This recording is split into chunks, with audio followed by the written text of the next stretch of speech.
Do you or somebody you know suffer from chronic pain, anxiety, or cancer? Have you or they been prescribed addictive prescription drugs such as opioids like tramadol, morphine, or oxycodone?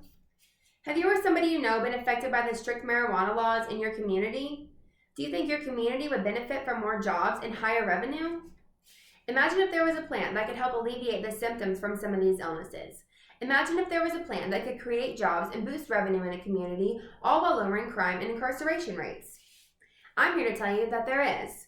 Scientifically, this plant is referred to as cannabis, but it's more commonly referred to as marijuana. Marijuana has been used to treat a variety of conditions dating as far back to 2700 BC in ancient China. It's sad that there are people who still don't want to see the benefits that this wonderful plant has. Some of you may be those people, but I'm here to change that. Those of you who are already in agreement with the evidence, this is for you too. It's up to us to share our knowledge and to push for the federal legalization of marijuana together. Cannabinoids, an active component of THC, can aid in pain management by altering pain perception pathways in the brain by binding to receptors and blocking pain signals. They also possess protective and anti-inflammatory properties. Cannabinoids can also minimize cancer side effects like loss of appetite. During research, I found that our brain naturally produces its own cannabinoids. They are lipids that help control our appetite, memory, mood, and pain reception. According to an experiment using transgenic mice, a neurobiologist at Yale determined that THC flips a switch in a mouse's hypothalamus. He observed that the neurons they believed to be responsible for shutting down eating were being activated, therefore promoting hunger. By using marijuana for pain management rather than addictive prescription drugs, the addiction and overdose rates and fatalities are actually lowering. According to the BMJ Newsroom, opioids are morphine-type drugs that relieve short-term pain and pain at the end of life.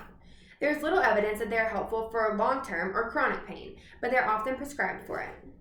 This has led to misuse and a sharp rise in overdose deaths, particularly in the United States. According to BMJ, in 2018, there were 46,000 fentanyl-related deaths, representing 2/3 of all U.S. opioid-related deaths that year. That's a huge number. How do we lower it? Well, some studies have actually proven that access to cannabis can actually lower that number. Researchers have performed studies, and they have determined that counties with a higher number of cannabis dispensaries were associated with reduced opioid mortality rates.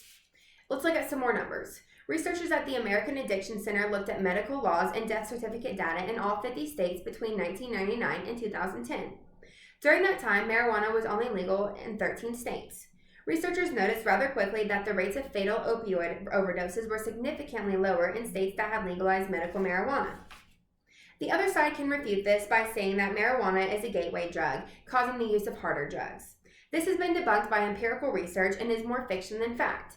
In fact, marijuana can actually be termed as a terminus drug because most people who use marijuana do not use other illicit drugs.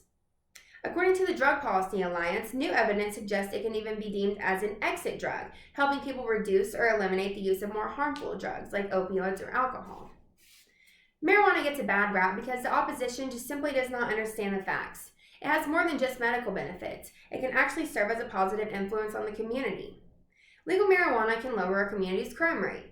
A study released by the Cato Institute in 2018 found that state-level marijuana legalization has significantly undercut marijuana smuggling. Supreme Court Chief Justice John Roberts has also pointed out that although federal prosecutions of drug-related crimes overall increased in 2019, crimes involving marijuana dropped by nearly a quarter. Due to lower crime rates as a result of medical marijuana, incarceration rates are also dropping. Let's look at Colorado, for example. Between 2019 and 2012, the total number of marijuana-related arrests dropped by 60%. It's also been determined that it costs taxpayers, nearly $30,000 to $35,000 per year to house an inmate. Don't you think that money could be going somewhere better? This brings me to my next point. Legal marijuana sales have been proven to create tons and tons of revenue beneficial to the community. Let's look at Colorado again. According to the Center for American Progress, in Colorado, the first $40 million received from the excise tax on retail marijuana in 2017 was used for public school construction, with the other $27.8 million going to a public school fund.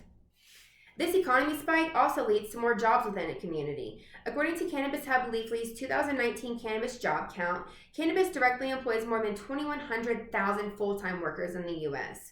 If you add indirect jobs, that number increases to nearly 300,000.